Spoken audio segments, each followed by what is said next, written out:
spodbujajo start-up podjetja v Beli krajini. Slovesno zaključili dela v Temenici. 130 let Rdečega križa na Dolenjskem.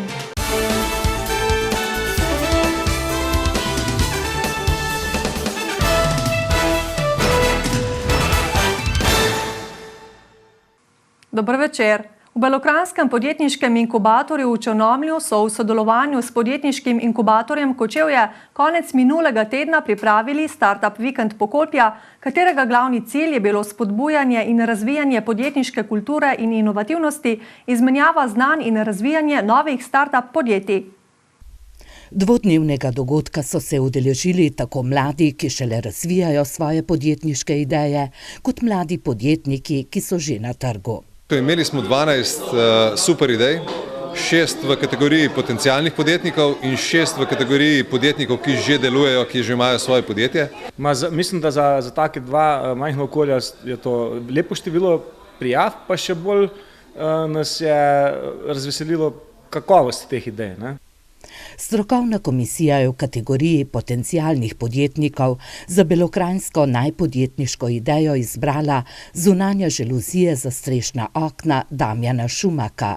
Za najpodjetniško idejo Kočevske pa magneto, pisalno pero z magnetnim pokrovčkom z zapiralom za otroke, ki sta ga predstavila Gašper Primože in Ivana Hevko. V kategoriji start-up podjetij pa so za najboljšo idejo Bele krajine razglasili ActiveChair, aktivni stol za odrasle in otroke, ki so jo predstavili Mateja Vrščaj, Tomaž Avpič in Sebastian Štarkel. Za kočevsko najpodjetniško idejo pa so izbrali leseni element za fitness vadbo, ki ga je razvil Aljaž Štemberger. Ti dve ideji sta nas prepričali, ker sta mogoče korak naprej že od ostalih in tudi dosti celovito zastavljeni. V podjetju Starkmat so za njihov inovativni koncept aktivnih stolov prejeli že veliko odmevnih nagrad in na slovenskem trgu dosegli zelo lepe rezultate. Vedno je lepo prejemati nagrade tudi v kakšnih drugih mestih, ampak tukaj v domačem je pa to še toliko bolj slajše, ker se res čisto domače trudimo že 2 leti pa pol z lastnimi sredstvi prodreti na tuj trg, tako da bo v bistvu ta nagrada še kako prav prišla. No. Aljaž Štemberger, ki prav tako svojim inovativnim lesenim elementom za fitness že prodira na tuje trge, pa pravi. To mi je po eni strani ne samo ta denarna nagrada oziroma nagrada za prvo mesto, ampak kot neka ne tolažba, ampak kot neka spodbuda, da je na pravi poti, da bi tu lahko nekaj ratalo, na tak način. Prav to je bil poglavitni cilj Startup Vikenda Pokolpje, spodbuditi mlade podjetnike, da vztrajajo in jim pomagati, da povečajo prodajo, pravijo organizatorji dogodka. Nadaljujemo v krajevni skupnosti Temenica, ki je del občine Ivančna Gorica. Ponosni in zadovoljni so z deli, ki so jih opravili letos, predvsem z ureditvijo vodovoda in cest. Zaključek del so proslavili minuli petek s slovesnostjo in prerezom traku v središču kraja. Občina Ivančna Gorica obsega 234 kvadratnih kilometrov in Temenica je ena od 12 krajevnih skupnosti. V minulem letu so veliko naredili. Začelo se je z vodovodom po Čagoški gori in Bukovici. Ta je po besedah predsednika krajevne skupnosti odpravil veliko težav. Marsikje pa je letos veliko težav povzročilo hudo deževje, zato smo uspešno rešili odvodnjavanje na cesti skozi zaselek Revo. Vedno gledamo, da se dela porazdeljijo po celi krajevni skupnosti, letos nekje več, drugo leto drugje. Obnovili so ceste, posodabljali komunikacijska omrežja. Zgradili smo približno 1600 metrov povezovalnega voda med Temenco in Čagoščami. Obnovili smo približno 500 metrov omrežja obstoječega. Potem seveda zgradili smo nove 4 hidrante. Vsaka krajevna skupnost ima svoja pričakovanja in potrebe. Občina pa želi zagotavljati enakomeren razvoj vsem. Brez sodelovanja s krajevnimi skupnostmi ne bi mogli dosegati rezultatov. Le tako lahko, kot pravi župan, napreduje vsa občina. Da nam to dejansko uspeva, kažejo vse meritve uspešnosti občine in tam pred 8 leti smo bili na okoli 70. mestu po razvitosti slovenskih občin, danes nas vse meritve uvrščajo med 15. Pri urejanju te menice so dokazali tudi rek v slogi je moč. Marsikdo je naredil kaj brezplačno ali prostovoljno, kar je v tem času redko. Po besedah župana je prav zato v vsej občini Ivančna Gorica prijetno domače. V brežiški občini je 64 km državnih cest, avtocesta in železnica, stekla bo gradnja hidroelektrarne Mokrice, zato je dobro sodelovanje ter uskladitev prednostnih nalog med občino in Direkcijo Republike Slovenije za infrastrukturo ključnega pomena. Na zadnjem rednem sestanku sta bila v ospredju nov most čez Savo in povezovalna cesta Krško-Brežice. Potrjevanje prostorskega načrta za zadnjo elektrarno v Savski verigi je občina pogojevala z izgradnjo novega mostu čez Savo v Brežicah, kajti sedanji je bil v zelo slabem stanju.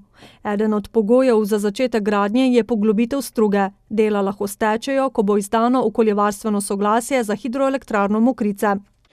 Glavni poudarek sestanka je bil na tem, da se začne izgradnja novega mostu čez Savo v letu 2020, da se v tem trenutku pridobivajo gradbeno dovoljenje in pa nadaljevanje navezave Krško-Brežice, vključno z prehodom nekje med Brežicami in pa Šentlenartom. Direkcija in občina bosta uskladili tudi aktivnosti pri urejanju cestnih odsekov na državnih cestah Trnje-Dobova in Čatež ob Savi Krška vas. Direkcija bo na teh odsekih pristopila k celoviti obnovi cestišč, občina pa bo urejala in gradila kolesarske steze, načrtovane v sklopu dogovora za razvoj regije Posavje.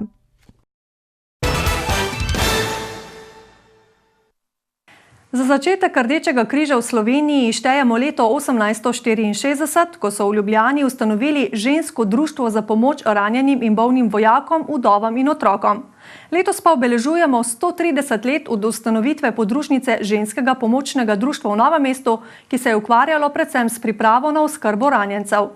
Ta mejnik hkrati pomeni 130-letnico vzpostavitve Rdečega križa na Dolenjskem. Visok jubilej te človekoljubne organizacije so v območnem združenju Rdečega križa Novo mesto počastili s slavnostno prireditvijo v kulturnem centru Janeza Trdine.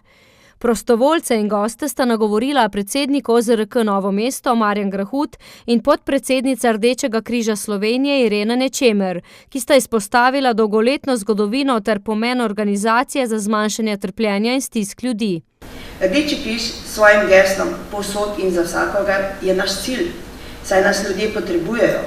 Humanitarne organizacije smo prisiljene vstopati v polje države, da s svojimi humanitarnim poslanstvom blažimo številne stiske ljudi.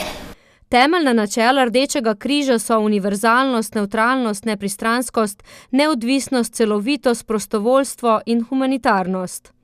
Danes delujemo v 8 občinah, imamo več kot 10.000 članov, več kot 400 prostovoljcev, v 35 krajevnih organizacijah in 300 mladih, ki se vključujejo v naše programe.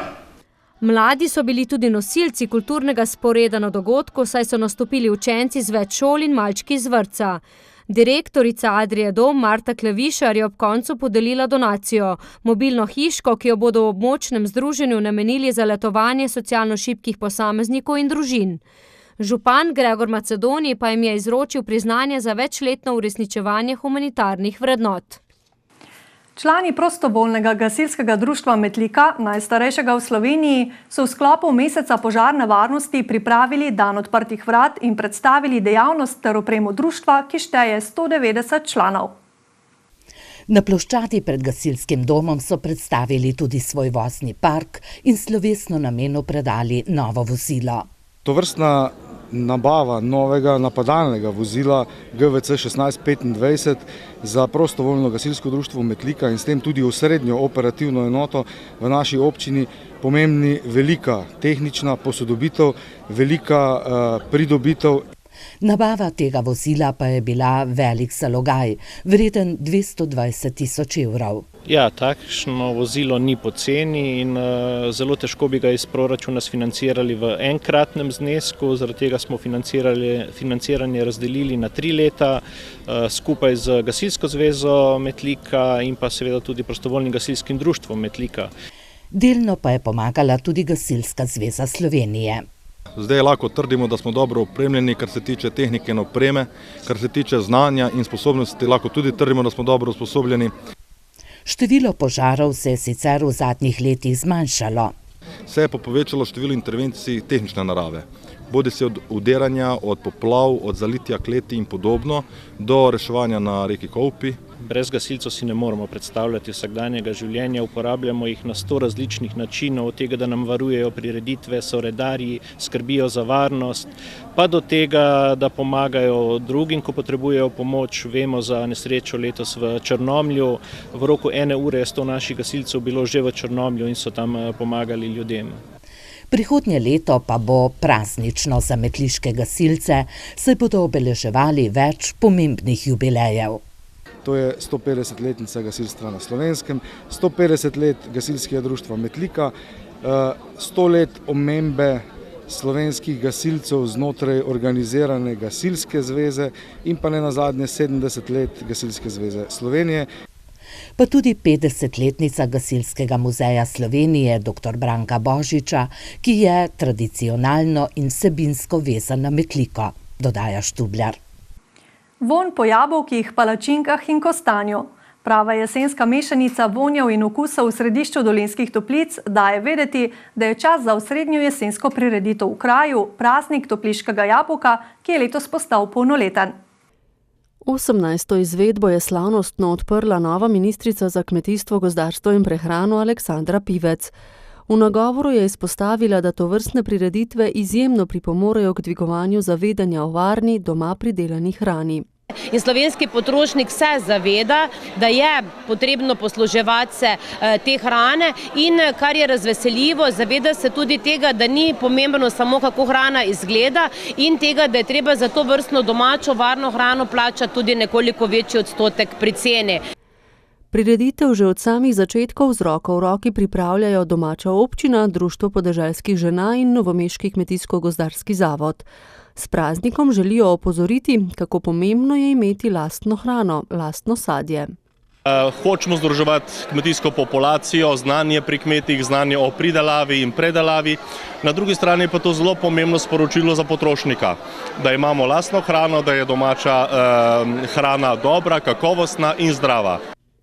Razstava jabolk, ki so jo letos nadgradili še z razstavo zelišč, razstava jedi iz jabolk ter razstava in ocenjevanje jabolčnih zavitkov, letos je bilo ocenjevanje že 4. na državni ravni, so očitno dobra popotnica za dober obisk.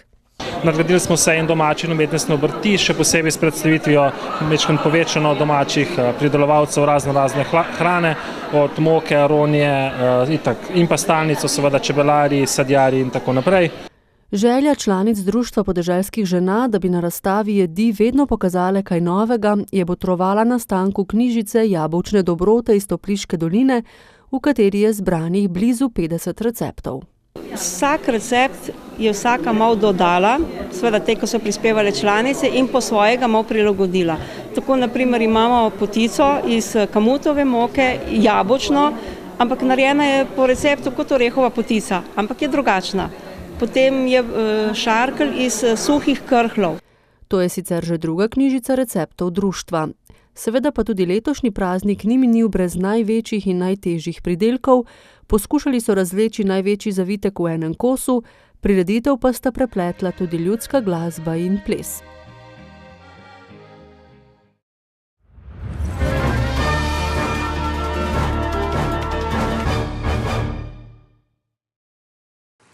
V občini Straža se bo za županski stolček potegoval Samo Jaklič, kandidat Lista krajanov občine Straža ali krajše Elkos.